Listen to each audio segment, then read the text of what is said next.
আমরা প্রত্যেকেই চাই উন্নত জীবন, সুস্থ জীবন এবং সুন্দর জীবন।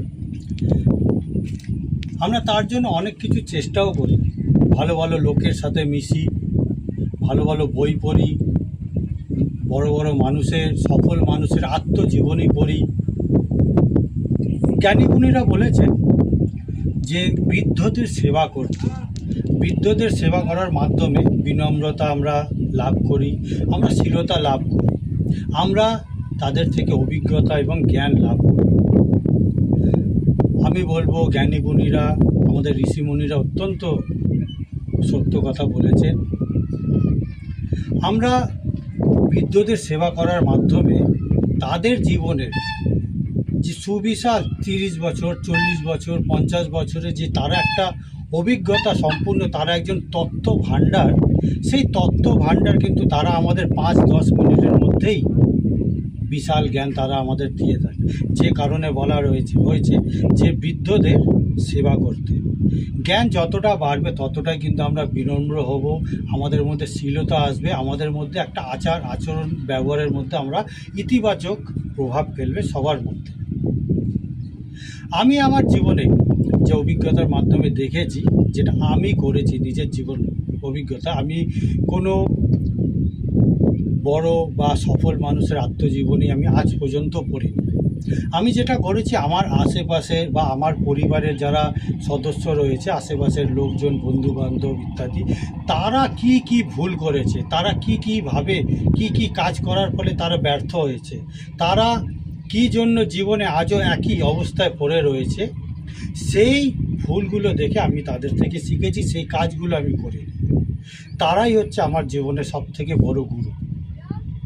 আমরা ছোটোবেলা থেকে এই ধরনের শিক্ষা পাই, এটা করো বা এটা করো না, অমুকের মতো হও, তমুকের মতো হও, দেখো কত বড় হয়ে গেছে। কিন্তু আমাদের জীবনে তারা শিক্ষা দিয়ে যায়, তারা কি ভুল করেছে, কি অন্যায় কাজ করেছে, কি কাজ করার দরকার ছিল না তাদের মধ্যে, তারা এই কাজগুলো করেছে, যে কারণে তারা আজকের এই দুর্ভাগ্যপূর্ণ বা ব্যর্থ জীবন তারা ভোগ করছে। আরও একটা জিনিস যেটা আমি প্রতিদিন করি, যেটা হচ্ছে আত্মসমালোচনা। আমি প্রত্যেক দিন আমি নিজের আত্মসমালোচনা করি। আজকে আমি কি ভুল করেছি, কি বলা উচিত হয়নি, কি করা যেত, কি করতে পারিনি। আমি প্রত্যেক দিন আমি এটা নিয়ে নিজের মধ্যে চর্চা থাকে যে আমার মধ্যে কি দোষ ত্রুটি রয়েছে।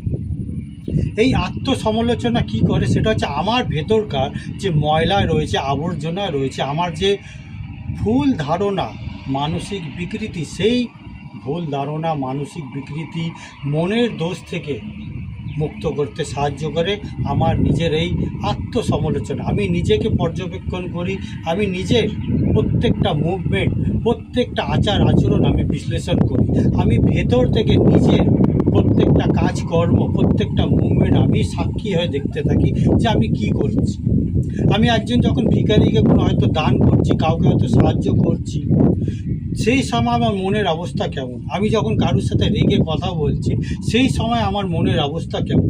আমি যখন খুব খুশি হয়েছি, আনন্দ পাচ্ছি, তখন আমার মনের অবস্থা কেমন। এই যে ছোট্ট বিষয়, নিজেকে দেখা, নিজেকে সাক্ষী হয়ে দেখা, এই যে আত্মসমালোচনা করা, এটা হচ্ছে প্রত্যেক দিন ওই ঝাড়ু দিয়ে যে আমরা নিজের ঘর দোর পরিষ্কার করি, ঠিক এই ঝাড়ু দিয়ে আমি নিজের চরিত্রের দোষগুলোকে আমি ঝাড়পোছ করে পরিষ্কার করি। এই যে আমি গত ভিডিওতে বলেছিলাম আলপনার মাহাত্ম্য, এই আলপনা দেওয়ার অর্থ হচ্ছে যে আমরা ঘর দোর পরিষ্কার রাখবো। ঠিক সেরকম যে আমরা নিজের আত্মসমালোচনা, নিজের চরিত্রের যে দোষগুলো রয়েছে, আবর্জনা রয়েছে, সেগুলোকে আমরা পরিষ্কার করব।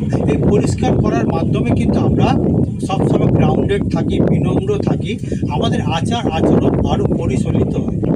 এর ফলে কি হয়, এর ফলে যেটা হয় সেটা হচ্ছে আমার মূলাধার চক্র, স্বাধিষ্ঠান চক্র এবং মণিপুরী চক্র কিন্তু সক্রিয় হচ্ছে। কারণ এই জিনিসগুলোর মধ্যে থেকে যা ভুল ধারণা রয়েছিল আমার মনের মধ্যে, এই ভুল ধারণাগুলো, ভুল কাজকর্ম বা ভুল চিন্তাধারা ছিল, সেগুলো আমি পরিষ্কার যখনই করছি, পজিটিভ এনার্জি আমার সেই চক্রের মধ্যে প্রবেশ করছে এবং সেইগুলোকে সক্রিয় করছে, ট্রিগার করে দিচ্ছে। তো যে কারণে আমি বলবো, যদি আমরা যারা জীবনে সফল হতে চাইছি, সফল হওয়ার আগে আমি বলবো নিজেকে উন্নত করতে হবে। আগে যতটা আমরা নিজেদেরকে উন্নত করব ততটা পরিমাণে আমরা সফলতার জায়গা আমরা যেতে পারবো। তো আমি সকলকে বলবো নিজেকে উন্নত করতে হলে প্রত্যেক দিন আমাদের নিজেদের আত্মসমালোচনা করতে হবে, আর করতে হবে যারা আমাদের আশেপাশের যারা ব্যক্তি পরিজন রয়েছে তারা কি কি ভুল করছে, কি কি অন্যায় করছে, সেগুলো থেকে হাসি ঠাট্টা বা ট্রোল করা না, সেগুলো থেকে আমরা শিখতে হবে যে আমাদের কী করা উচিত নয়।